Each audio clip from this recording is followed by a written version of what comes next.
All right, here's a couple questions. You're asked the first one to simplify. The second, you have to solve for a certain letter. But let's simplify this one first.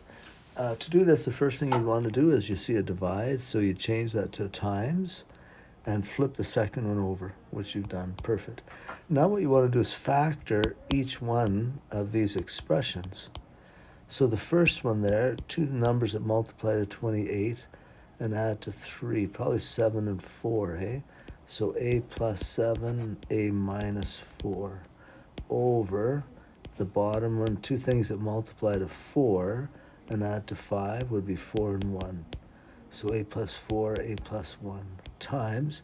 Here, they're not trinomials, they're just binomials, they're just two terms. So maybe I'd take a common factor of a out of the top one, and the bottom one I can also take an a out. Now I look for factors that I can remove. If there's something the same on the top and the bottom, I can remove them. So here's an a plus 4 and an a plus 4. There's an a minus 4, a minus 4. There's an a and an a, and I think that's all. So I'll be left with a plus 7 on the top and an a plus 1 on the bottom. That'd be my simplification.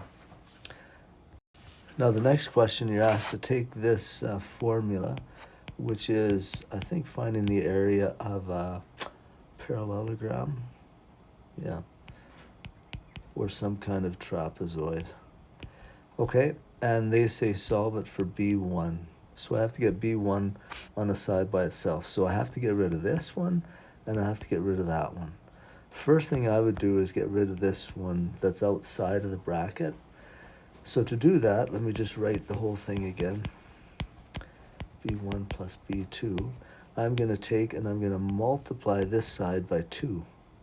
And really I'm just multiplying the first term, because there's two terms, you just multiply one of them. When I multiply by 2, that cancels the half out. But if I multiply that side by 2, I have to multiply this side by 2. So I'm left with 2a is equal to, this would be 1, or 1 times anything. That's the multiplicative identity rule. So I don't need to put anything else there, other than the b1 plus b2. Now I want to get rid of the b2, so since I'm adding it, I'm going to subtract b2 on this side and subtract b2 on this side.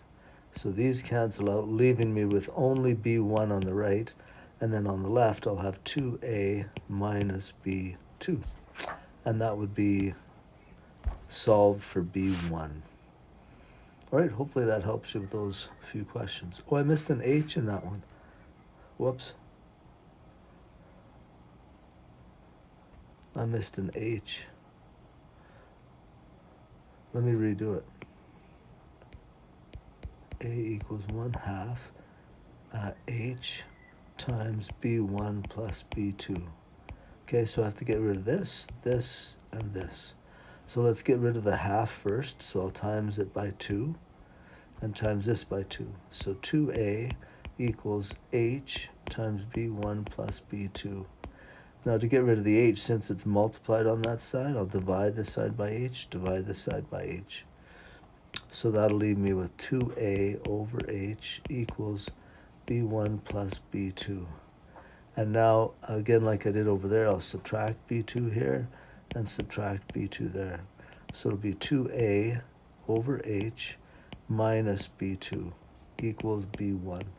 And I could leave it like that, but also, whoops, since there's two terms there, I could find a common denominator, which would be h. So since the one on the left has an h, I can multiply this one by an h on the bottom and the top. So I could write it as 2a over h minus b2h over h. And then since it's common, now I can write it under 1. So it'd be 2a minus b2h over h. I'd probably be happy with, on a test, if you just wrote that. But this is one way you could get it in, so it's just one term. So either of those would be 100%.